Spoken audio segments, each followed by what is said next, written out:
그런 부분들로 오늘 친구 초청 줄로 여러분들을 초대했고요. 오늘 이 예배의 주제도 행복이라는 주제로 함께 시작을 했으면 좋겠습니다. 사람들은 많은 곳에서 행복을 찾으려고 합니다. 쇼핑, 아니면 먹는 거, 아니면 좋은 성적, 아니면 내가 갖고 싶은 거, 그리고 좋은 친구를 만나는 등등 내가 무엇인가를 얻어서 그 속에서 행복을 찾으려고 합니다. 근데 여러분들에게 한번 물어보고 싶어요. 정말 행복이 그 속에서 시작하는지.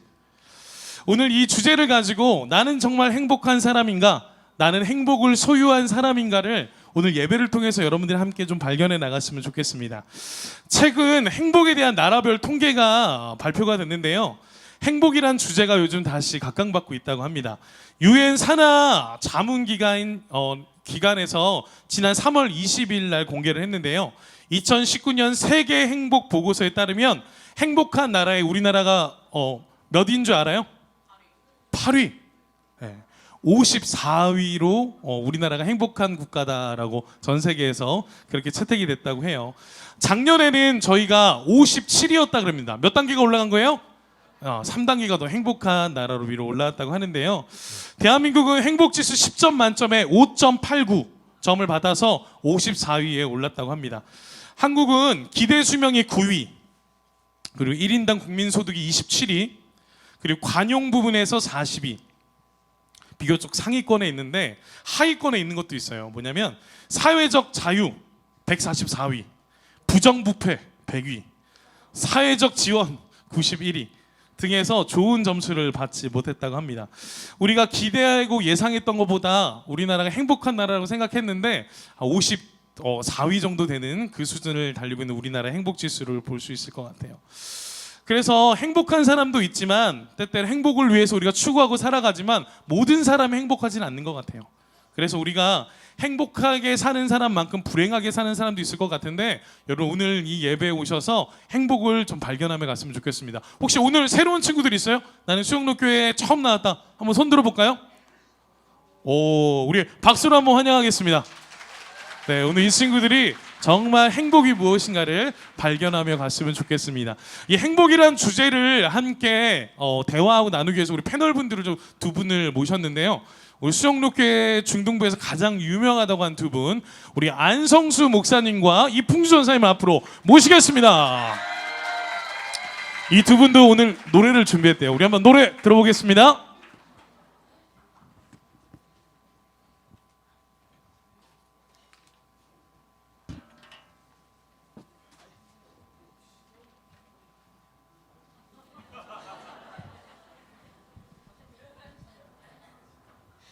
네, 계속 노래만 하면 재미가 없으니까 춤을 췄어야 됐는데 이풍주 전사님 때문에 노래하게 되었습니다.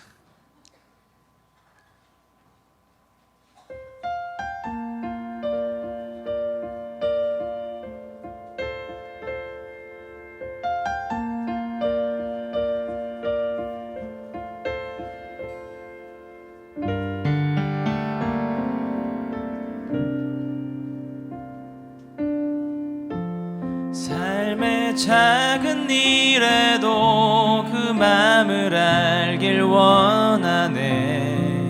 그 길, 그 좁은 길로 가길 원해.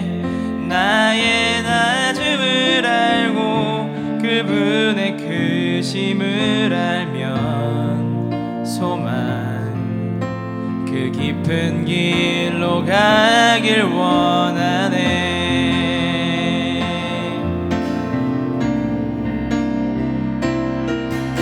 저 높이 솟은 산이 되기보다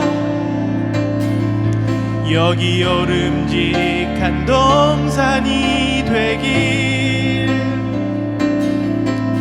내가 아는 길만 비추기보다는 누군가의 길을 비춰준다면 내가 노래하듯이 또 내가 얘기하듯이 살길, 난 그렇게 죽기 원하네. 삶의 한 절 절이라도 그분을 닮길 원하네. 사랑 그 높은 길로 가길 원하네. 내가 노래하듯이 또 내가 얘기하듯이 살길 난 그렇게 죽기 원하네. 삶의 한 절이라도 그분을 닮길 원하네. 사랑 그 높은 길로 가길 원하네. 그 좁은 길로 그 좁은 길로 가길 원하네. 그 깊은 길로 그 깊은 길로 가길 원하네.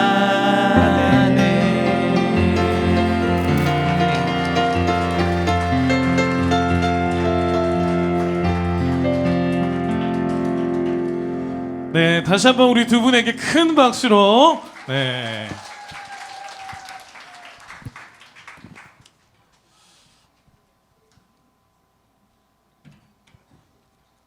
네, 우리 두 분을 어렵게 모셨는데요. 네, 네. 너무 어려웠어요. 그래서 책상 옆으로 오실 수 있으시죠? 이렇게 해가지고 모셨는데요. 우리 두 분, 우리 목사님과 우리 전사님, 우리 두 분에게 한번 여쭤보고 싶어요. 이렇게 많은 학생들을 만나고 있는데 부산 지역의 중학생들의 대통령이시라고 전 들었거든요. 요즘 그런 소문들이 돕니다. 어떻게 생각하시는지? 얼굴은 얼굴이 아하. 여기서 하기로 한 멘트 있잖아요. 저는 못하겠습니다. 저도 얼굴로 대통령 하고 싶습니다. 요즘 얼굴이 크면 대통령을 한다고. 네. 저도 대통령 해야 되겠습니다. 네.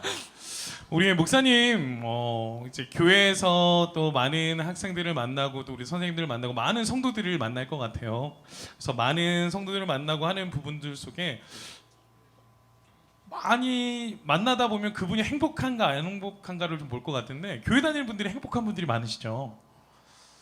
교회 다니는 사람들 행복한 사람들 많죠. 여기 얼굴 한번 보세요. 다 행복해 보이지 않습니까? 특별히 우리 중등부에 오면 다 행복감과 안정감을 누리는 것 같아요. 근데 목사님 지금 앉아 계시는 게 덜 행복하신 것 같네요. 네. 네. 의자에게 미안해서 의자에게 살짝 걸치고 있어요. 반만 앉았습니다. 예. 반만. 굉장히 지금 의자가 불 안 행복해 보입니다. 의자. 예. 저 서 있는 겁니다. 그러면 우리 중등부 오는 친구들 보면 많이 행복해 보인다라고 했는데 오늘 새로운 친구들도 있거든요. 그럼 중등부 오면 다 행복합니까? 교회 다니는 사람들 중에 참 행복한 사람들이 많은데 교회 다니면 다 행복해지나요? 라고 물어보면 저는 맞다고 대답하고 싶어요. 근데 교회 다니는 사람들이 다 행복한 사람인가요? 라고 물으면 그 질문에는 아니라고 이야기하고 싶어요. 왜냐하면 교회 다니는 사람들 중에서도 건강의 어려움 때문에 걱정하면서 별로 행복하지 않은 시간을 보내는 사람들도 있을 것이고 또 우리 중학생 학부모님들 우리 가정마다 부모님들이 돈 걱정하시는 분들도 계실 거예요. 이번 달에 당장 집값은 어떻게 해야 하는지 그 계약건은 어떻게 해야 하는지 또 카드값은 어떻게 해야 되는지에 대해서 굉장히 고민하면서 사시는 분들도 많을 겁니다. 그렇게 생각해 보면 교회에 있는 사람들이 전부 매일 매순간 행복할 거라고는 생각하지 않아요. 근데 안 행복하니까 교회에 오는 거예요. 왜냐하면 이 행복하지 않은 우리는 이 세상은 통제력을 잃어버렸거든요. 그래서 사람들이 우울증 또 뭐 묻지마 범죄 같은 분노감 여러 가지로 이 행복하고 싶은 세상 속에 행복하지 않은 요소들이 너무 많아서 우리 인간들이 이제는 세상과는 다른 어떤 뭔가를 찾으러 교회에 오는 것 같습니다. 그래서 그거를 성경책에도 이렇게 기록되어 있는데 수고하고 무거운 짐 진 자, 세상에 살다가 지친 자, 어려운 자, 힘든 자, 고민 있는 자, 눈물 흘리는 자, 외로운 자 다 내게로 오라 예수님 말씀하셨어요. 행복하지 않은 사람들이 행복해지려고 모이는 곳이 교회다. 그러면 교회 와서 어떻게 행복해질 수가 있죠? 교회 와서 어떻게 사람들이 행복을 찾으려고 하는 건가요? 저는 그 부분이 참 궁금한 것 같은데 전사님 한번 얘기해 보시겠어요? 일단 저는 수영로 교회 다녀서 굉장히 행복합니다. 일단 교회에서 말하는 행복은요, 단순하게 초콜릿을 먹어서 와 행복해 그런 행복은 아닙니다. 교회에 꿀단지가 있는 것도 아니고요. 교회에서 말하는 행복은 나무의 뿌리라고 이야기하고 싶습니다. 흔히 나는 행복해라고 하는 사람들을 보면 집 평수가 넓다든지 스포츠카를 탄다든지 안정적인 직장을 가지고 있다든지 아니면 금수저라서 돈이 많다든지 그래서 행복할까라고 의뢰 생각할 수 있죠. 그런데 그것은 영원하지 않습니다.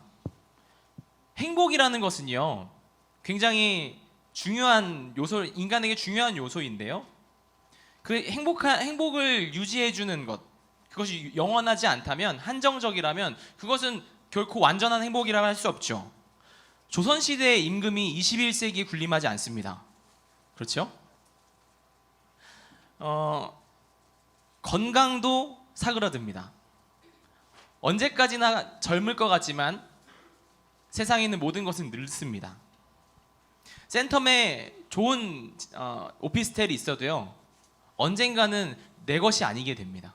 돈도 모든 것도 끝이 있죠. 왜냐하면 인간은 한정적이고 제한적이니까요. 아무리 좋은 차를 가지고 있어도요, 기름이 없으면 경고등이 뜹니다. 빨간색으로.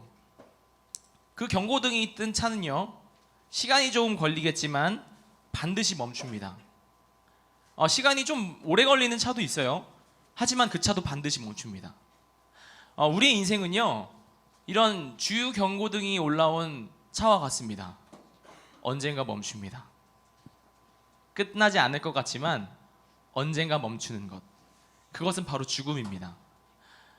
성경은, 교회는 이 죽음에 관해서 어떻게 해결할 수 있는가, 이 끝을 어떻게 해결할 수 있는가에 대해서 말할 수 있기 때문에 행복한 곳이라고 얘기하고 싶습니다. 죽음의 문제를 교회에서 해결할 수 있다. 조금 황당합니다. 그럼 도대체 어떻게 그 죽음의 문제를 교회에서 해결할 수 있는지, 그것이 무엇인지 좀 알고 싶거든요. 그거는 제가 한번 이야기해요. 네. 죽음의 문제를 교회에서 해결한다고 할 때 우리가 죽음의 문제를 어떻게 교회에서 해결하지요? 이 질문을 하기 전에 먼저 물어야 될 게, 인간은 왜 죽어야 되죠? 이 질문 먼저 해야 되거든요. 그게 자연의 순리지 않습니까? 모든 생물은 죽고 모든 것들이 죽지 않는 것이 없거든요. 다 죽잖아요. 맞아요. 그게 자연의 법칙이죠. 맞아요. 네. 자연의 법칙이고 순리죠. 새도 시간이 지나면 죽고, 인간도 자연 속에, 우리 이 세상에 살아있는 모든 것은 영원히 사는 것은 없는 것 같아요. 언젠가는 죽는데, 중요한 것은 그 언젠가는 죽는다라고 정해진 시기가 있느냐, 또 이 세상의 자연 순리라고 이야기한 언젠가는 모든 것이 끝이 날 때가 있다라고 정한 존재가 있느냐, 이게 중요한 것 같아요. 누가 정했을까요? 누가 우리 인간은 결국은 죽게 되고, 새도 죽게 되고, 결국 이 세상의 모든 생명이 있는 생물들은 끝이 있다. 이거 누가 정했고 언제 정했을까요? 저는 그 시작, 그리고 그 정한 분이 우리가 믿는 하나님이라고 생각합니다. 조금 더 당황스러워지는, 조금 뚱딴지 같은 소리 같아요. 우리가 사는 세상을 누군가가 만들었다. 저는 제가 아는 세상은 우주에서 빅뱅한 폭발이 일어나서 그 어마어마한 에너지로 인해서 이 세계가 만들어졌다라고 저는 생각을 하거든요. 가수 빅뱅 팬이신가요? 요즘 빅뱅 싫어합니다. 예, 예. 네네. 그로 인해서 만들어져서, 그리고 진화를 거듭해서 이 땅이 만들어진 거, 우리 이거 진화라고 얘기하잖아요. 그것이 과학 아닌가요? 과학이라고, 맞죠? 많은 사람들이, 많은 과학자들이 그게 과학적이라고 이야기하고 과학이라고 이야기를 해요. 근데 여러분, 여기 있는 중학생 친구들 전부 수업 시간에 과학 배웁니까? 과학이 있어요? 과학에서도 여러 가지 분류가 있을 것 같아요. 뭐 생물학, 지구과학, 물리, 또 화학, 뭐 이런 과학의 분류들이 있을 것 같은데, 과학의 공통적인 부분은 하나의 문제를 인식하고 나서 그 문제에 대한 탐구 과정을 거치고 연구 과정을 거쳐서 그 결과를 토대로 어떤 결과를 내는 거거든요. 그 탐구와 연구 과정을 거쳐서 결과를 내는 건데, 진화가 과학이다라고 하면 그 진화의 과정을 지켜본 사람이 있습니까? 그리고 그 진화가 과학이라면 우리가 이제 인간이 원래는 원숭이였는데 인간이 됐다, 또 뭐 물고기였는데 인간이 됐다라고 이야기를 하는데, 그렇다면 말입니다, 인간과 원숭이 중간에 어떤 존재가 있어야 돼요. 진화가 자 시작해서 끝, 여기까지만, 요 시기까지만 진화될 게가 아니라 계속해서 일어나는 일이기 때문에, 만약에 일어난다면 말입니다, 지금도 물고기랑 사람 중간에 어느 정도의 존재가 있어야 돼요. 그러니까 목사님은 지금 원숭이랑 사람 중간 사이의 존재입니까? 라고 하면 제가 할 말이 없지만 그런 존재가 있어야 된다는 거죠. 목사님 과학 시간에 조신 거 아니에요? 간식 드신 거 아니에요? 제가 과학 시간에 배웠었을 때는 인간이랑 원숭이랑 염색체가 같대요. 손가락도 5개고요. 저는 그렇게 알고 있는데. 손가락 5. 사진 한 장 보였다. 이 얘기 할 줄 알았어. 코알라도 손가락이 5개예요. 쟤는 왜 5개죠? 그러면 우리 신규호 목사님의 조상은 코알라입니까? 좀 맞는 것 같기도 하고 더 설득력이 있는 것 같기도 하고. 제가 좀 더 귀엽지 않나요? 죄송합니다. 근데 다윈의 이야기를 보면요, 저도 준비한 게 있어요. 그래서 갈라파고스 군도의 핀치세 부리의 변화를 보면 저렇게 진화되어져는 과정을 보여주고 있지 않습니까? 부리의 모양이 변하고 있어요. 그렇죠. 찰스 다윈이 어떤 진화론을 주장할 때 가장 중요하게 들었던 예인데, 저 핀치세, 우리나라 말로 메세라고 해요. 저도 알고 있어요. 근데 저 부리의 변화를 가지고 우리가 진화라고 이야기하지는 않아요. 왜냐하면 진화는 종류가 바뀌는 거예요. 생물학적 종류가. 그러니까 물고기가 인간이 되는 거예요. 동물, 원숭이가 인간이 되는 거예요. 생물학적 종류가 아예 바뀌어야 되는데 부리가 바뀌었지만 여전히 새거든요. 저거를 우리는 진화라고 하지 않고 저런 현상을 적응이라고 이야기해요. 적응이라고. 그러니까 저도 농구를 계속 했더니 무릎에 충격이 가고 성장판에 충격이 가서, 가족 중에 저희 어머니 아버지도 이렇게 키 큰 사람이 없는데 제가 키 크거든요. 그럼 저 진화한 겁니까? 그러니까 핀치새처럼 저렇게 부리가 변하고 진화했다라는 주장은 저는 너무 막 나간 주장이라고 생각해요. 어떤 과학이라면 결과가 있어야 되고 그 결과가 있기까지의 과정이 있어야 되는데 없었습니다. 우리는 빅뱅이 최초에 있었고 큰 폭발 가운데 그 에너지가 생기고 그 에너지로 생물이 생겼다고 이야기하지만, 이 말은 저기 광안리 앞바다에 잠수함이 떴는데 저 잠수함이 원래 바다에 철 성분이 있었는데 서로 모이기 시작하더니 유수한 세월이 지나고 철판이 생기고 갑자기 구멍이 자연적인 현상으로 뚫리기 시작하고 볼트라는 것이 결합되고, 이거는 또 과학적으로 설명할 수 없지만 엔진 기관이 생겨나고 그래서 떠오른 거야 라고 이야기하는 거하고 똑같다고 생각해요. 잠수함이 떠올랐다면 만든 존재가 있거든요. 그러니까 이 세상에 얼마나 많은 종류의 생물들이 있는데 그것들이 다 진화했다, 그거는 사실은 말도 안 되죠. 하나로 진화했다면 몰라도 그렇게 많은 갈래로 진화했다, 이것도 또 이상한 주장인 것 같아요. 그래서 저는 성경이 이야기하는 이 세상의 시작을 믿습니다. 제가 목사이기도 하고 그게 더 과학적이에요. 성경에 보면 태초에 하나님이 천지를 창조하셨다, 이렇게 나오거든요. 그러니까 만드신 분이 계시다라는 거예요. 그 하나님이 이 세상을 만드셨고 그 이 세상을 만드신 그 법칙 가운데 아까 목사님 이야기했던 자연 법칙이라고 이야기하는 그것, 우리는 언젠가 죽어야 되고 결국 모든 생명체는 끝이 있다, 이걸 정하신 분이 하나님이세요. 그렇게 따지면 하나님은 너무 파괴적이시지 않나요? 너무 무서운 분이시네요. 왜냐하면 모든 걸 죽게 하니까요. 그렇지 않나요, 전사님? 그건 제가 대답하겠습니다. 우리 중에 제일 파괴적인 분이니까. 처음부터 사실 그랬던 건 아니에요. 에덴 동산이라고 혹시 들어보셨나요? 교회 안 다니는 친구들도 에덴 동산은 알 것 같아요. 하나님께서 천지를 만드시고 인간이 살 수 있도록 가장 좋은 동산을 만드셨는데 에덴 동산이죠. 그곳에서는요, 인간과 하나님이 완전한 관계를 이루었습니다. 아까 말했던 죽음 없이요, 완벽한 관계를 이루었어요. 완벽한 연합. 그런데 성경을 보니까 동산 중앙에 나무가 2개 있었다고 합니다. 그 중에 하나 선악과. 사탄이 꼬드기기 시작했어요, 아담과 하와를. 아담과 하와가 이 사탄의 꼬드김에 넘어가서 선악과를 따먹은 순간부터 인간 인류 역사에 죄가 들어오기 시작했고요. 그 죄의 영향력 아래 모든 인류가 귀속되게 된 것이죠. 그래서 그 죄의 결과로 죽음이 오게 된 것입니다.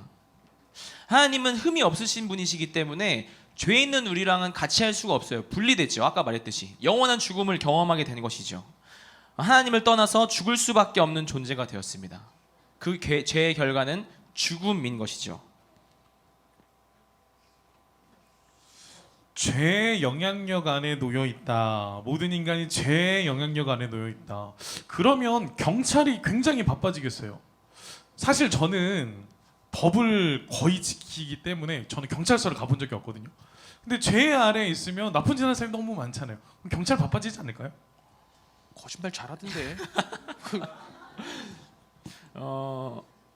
한번 상상해 보십시오. 이슬람 국가에서 길거리에 비키니를 입고 다니는 자매가 있다고 한번 생각해 보십시오. 성인 여성이죠. 그 이슬람 법에 의하면 그 여자는 돌을 맞아야 됩니다. 그게 타당한 원인이에요. 그가 벌을 받아야 되는. 그런데 똑같은 그 여자가 미국이나 유럽에 있다고 한번 상상해 보십시오. 미국이나 유럽은요, 일광욕을 하기 위해서 비키니를 입고 공원에 들어눕는 나라입니다. 재미죠? 같은 여잔데 문화가 달라져서 판단하는 기준이 달라졌기 때문에 죄가 되고 죄가 되지 않는다. 그렇네요. 죄가 지역적으로 또 시간적으로 굉장히 기준이 모호하네요. 그렇죠. 모호한 기준을 가지고 있습니다. 하지만 성경은 그런 모호한 기준을 제시하지 않습니다. 죄의 명확한 기준을 제시하고 있는데요. 그건 무엇이냐면 하나님을 의지하지 않은 것, 그 자체를 죄라고 규정하고 있습니다. 하나님을 의지하지 않는 것. 하나님께서 우리를 에덴 동산에서 완벽한 모습, 디자인으로 만드셨을 때는요, 하나님만 의지하도록 만들었거든요. 근데 죄가 들어온 이후부터는요, 돈을 의지하기 시작하고요, 나 자신을 의지하기 시작하고요, 하나님을 배격하고 하나님을 의지하지 않는 그런 지경에 빠지게 된 것이죠. 하나님은 모든 것을 주관하십니다. 하나님께서 명령하시지 않는다면 바람도 불 수가 없어요. 파도도 칠 수 없습니다. 모든 것을 주무르고 계세요. 우리 상상을 뛰어넘는 분이시죠. 그분을 의지하지 않고는 우리는 아무것도 할 수 없습니다. 좀 혼란스러운데 좀 정리를 한번 해보겠습니다.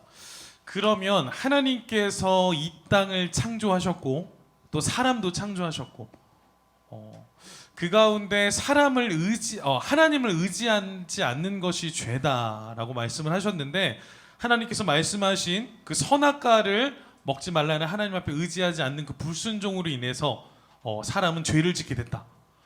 그렇습니다. 그로 인해서 모든 사람은 죽음을 경험한다. 맞나요? 맞습니다.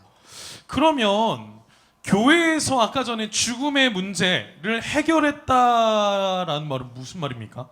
분명히 아까 죽음의 문제를 교회에서 해결할 수 있다라고 말씀하셨는데 21세기 고도교의 과학의 시대에 이거는 증명을 할 수 없는 부분인 것 같은데요. 저 이해가 되지 않습니다. 그 죄의 문제를 해결했다, 죽음의 문제를 해결했다는 말은 아까 전사님 이야기한 것처럼 그 죽음을 가지고 온 원인이 되는 죄의 문제를 해결했다는 것과 동일한 말이에요. 그런데 우리 인간은요, 자기 생존에 대해서는 철저하게 무능력한 존재입니다. 여러분, 공기가 없으면 우리 못 살아요. 밥이 없이 물이 없으면 우리 못 살아요.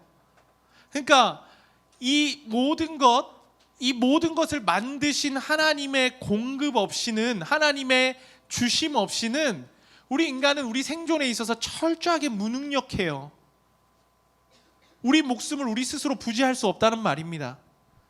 결국 우리가 죽어야 되는 존재, 죄에 물든 존재, 아까 전사님 이야기한 것처럼 에덴 동산에서 하나님이 하지 마라 했던 그 선악을 알게 하는 나무의 열매를 먹고 하나님께로부터 멀어졌다. 하나님을 의지하며 살아야 되는 우리가 하나님께로부터 멀어졌고 그로 인해서 죄가 들어오고 그 죄의 결과가 죽음이다. 그렇다면 이 죄의 결과를 해결하기 위해서 철저하게 우리 생존에 우리 목숨에 무능력한 우리가 할 수 없는 거예요. 그러니까 인간 말고 어떤 외부적인 존재가 필요한 거죠. 그 외부적인 존재가 저는 하나님이라고 생각을 합니다. 아까 과학의 시대에 그게 말이 되느냐 말씀을 하셨는데 과학도 우리를 고치지 못해요. 아무리 과학이 발달해도 앞에서 이렇게 떠드는 친구들은 떠들어요. 네, 아무리 과학이 발달해도 목사님이 여기 나오라 그러면 부끄러워할 거예요. 우리 인간의 본능이에요. 그리고 과학은 발달해가지만 우울증도 그만큼 더 늘어갑니다. 얼마 전까지 우울증에 시달리셨다고. 네. 그리고 과학이 더 발달하지만 우리 인간의 좌절감은 계속해서 늘어가요. 다이어트 안 돼가지고 좌절하셨다고. 좌절감이 늘어. 그러니까 과학이 발전해도 해결해 줄 수 없는 영역들이 있더라는 거죠. 우리가 무능력하니까요. 그래서 여러분 사람들이 자신의 생존의 능력, 생존의 어떤 모든 것을 지켜내기 위해서 뭔가를 만드는데 그게 바로 유사 종교예요. 소위 짭퉁이라고 이야기하는. 그러니까 우리가 가가지고 한 100일, 1000일 동안 물 떠놓고 빌면 구원받을 수 있을 거라 생각했어. 또 우리가 가서 돈을 내고 굿을 하면 구원받는다고 사람들이 생각하고 악귀가 들렸다고 돈을 내고 막 부적을 사서 붙이고요. 과학이 이렇게 발달한 시대에. 그리고 어떤 성직자에게 내 죄를 고백하면 어제 제가 귤을 하나 훔쳐 먹었습니다. 이런 거 이야기하면 내 죄가 해결된다고 믿었지만 아니었거든요. 그거는 철저하게 우리 인간 자신에 있는 연약함 때문에 생겨난 유사 종교 짭퉁입니다.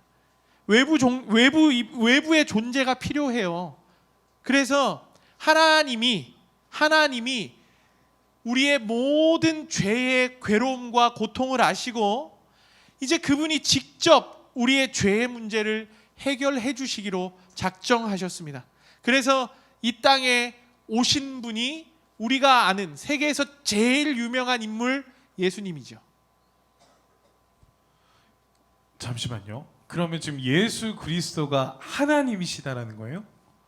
하나님은랑 예수 그리스도 참 이해가 안 되네. 예수님은 이 땅에서 저희들처럼 인간의 몸으로 그냥 지냈던 분 아닌가요?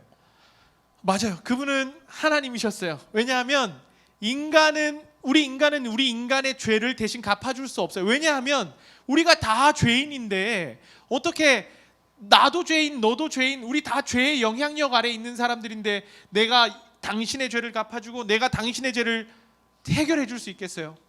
그래서 죄 없고 흠 없으신 하나님이 인간의 몸으로 이 땅에 오셨습니다. 성경에 보면 죄의 대가, 우리가 죄를 범하는 그 죄의 결과는 사망이라고 이야기해요. 죽음이라고 이야기해요. 그래서 우리가 죽게 된 거거든요. 죄의 대가가 사망이기 때문에 하나님이 인간의 몸으로 예수님으로 이 땅에 오셔서 십자가에서 못 박혀 죽으심으로 그 죄의 대가인 사망을 지불하셨습니다. 그러면 그 예수님의 죽음으로 우리의 죄가 해결되었나요? 맞습니다. 그분이 우리를 대신해서 죽으심으로 우리의 죄가 해결되었다. 왜냐하면 아담으로부터 시작된, 처음 하나님이 만든 인간인 아담으로 시작된 죄 때문에 친구를 괴롭히고 옆에서 친구랑 계속 말을 하고 아담으로 인한 죄가 들어옴으로 인해서 옆에 있는 친구 딱밤 때리고 막 이러는 거거든요. 그런데 그 죄를 해결하려면 똑같이 인간의 존재가 해결을 해야 되는데 죄가 있는 인간은 안 돼. 그러면 이 땅에 있는 모든 인간들은 다 자격 상실입니다. 그래서 하나님이신 예수님이 이 땅에 인간의 몸으로 오셨고 십자가에서 죄의 값을 내셨어요. 그리고 그분은 인간이셨던 동시에 하나님이셨기 때문에 십자가에서 죽으시고 그대로 죽음 상태로 머물지 않으시고 3일 만에 다시 살아나셨어요. 우리는 이거를 부활이라고 부르는데 그 부활을 믿는 교회에서 목숨, 죽음의 문제를, 죄의 문제를 해결할 수 있게 된 것입니다. 아, 그래서 예수님을 믿는 사람들이 죽음의 문제, 죄의 문제를 해결했다고 하는 거거든요. 근데도 아직도 저는 좀 이해가 되지 않는 부분이 있는데 그럼에도 불구하고 우리는 다 죽거든요. 그리고 이미 예수님을 믿었던 많은 교인들라고 표현하는 그 모든 분들도 다 죽지 않았습니까? 이 부분에 대해서 어떻게 설명하실 거예요? 이 땅에 사는 사람들은 당연히 다 죽습니다. 아까 말씀드렸듯이 인생엔 끝이 있다고 말씀드렸죠. 그런데 목사님께서 진짜 중요한 얘기를 하셨어요. 부활, 다시 살아나다. 예수님께서 부활하셨듯이 우리 믿는 신자들, 예수님을 믿는 사람들은 이 죽음 이후에 부활하게 될 것입니다. 다시 살아나게 될 것입니다. 다시 말하면 어떤 거냐면 마치 죽음은 뭐와 같냐면 문과 같아요. 그러니까 믿는 사람은 열심히 인생의 경주를 달리다가 마지막 죽음을 딱 맞이하는 순간 통과점을 거치게 되는 것이죠. 하나님 나라, 그 영원한 나라로의 통과점을 경험하게 되는 것입니다. 사탄은요, 그래서 계속해서 우리를 하나님과 분리시켜 놓으려고 해요. 그래서 하나님을 멀리하게 하려고 하고요, 의지하지 못하게 하려고 하고 죄를 짓게 만듭니다. 하지만 그것을 뛰어넘고 하나님과 함께 믿음 생활하는 신자들은 그 세상이 줄 수 없는 완전한 풍성함, 채움, 이런 것들을 경험하게 되는 것이지요. 나를 고통 속에 내버려두지 않으시고 분리, 고아 같은 우리를 그냥 버려두지 않으시고 그 십자가 구원의 사랑으로 우리를 안으시는 것입니다. 완전히 다른 삶을 사는 거예요. 어떤 것으로도 채울 수 없는 완전한 삶. 그렇기 때문에 우리가 복음을 전하지 않을 수가 없는 것이죠. 사랑하는 여러분들, 오늘 그 사랑 때문에 여러분들에게 그 행복감, 그다음에 여러분의 죄를 해결해 주시기 위해서, 여러분들을 살리시기 위해서 오늘 저와 여러분들을 하나님께서는 교회로 불러주셨습니다. 이 은혜를 여러분들과 함께 좀 나누고 싶어서 우리 새로운 친구들을 초청했고, 그리고 세상이 주지 못하는 그 행복을 함께 나누기 위해서 여러분을 초대했습니다. 우리 시간 좀 같이 좀 눈을 좀 감아 볼게요. 우리 새로운 친구들도 우리 시간 좀 다 같이 좀 눈을 감아 봤으면 좋겠습니다. 친구들의 손에 이끌렸던, 아니면 부모님이 가라고 했던, 우리가 이 시간 이 자리에 앉아서 하나님의 말씀을 듣고 예수 그리스도가 어떤 분인지 복음을 들었다라는 것은 우리의 노력이 아니에요. 하나님의 부르심이시고 인도하심입니다. 세상이 줄 수 없는 그 사랑, 세상이 줄 수 없는 그 행복을 이 시간 저와 여러분들에게 주시기 위해서 오늘 귀한 자리로 하나님께서 오늘 우리를 인도하셨어요. 우리 시간 좀 30초만 좀 눈을 감고 잠잠히 고민하며 나가봤으면 좋겠습니다. 이 세상의 행복은 무엇인가? 어떤 것이 나를 만족하고 있는가? 우리 좀 묵상하면서 세상의 그 어떤 것으로 채울 수 없는 하나님의 사랑과 그 예수 그리스도의 구원의 그 사랑이 오늘 내 마음 가운데 임했으면 좋겠습니다. 그 은혜를, 그 축복을 받길 원한다라면 우리가 좀 영접하며 나아갔으면 좋겠어요. 우리 시간 좀 30초만 눈을 감고 행복에 대해서 좀 같이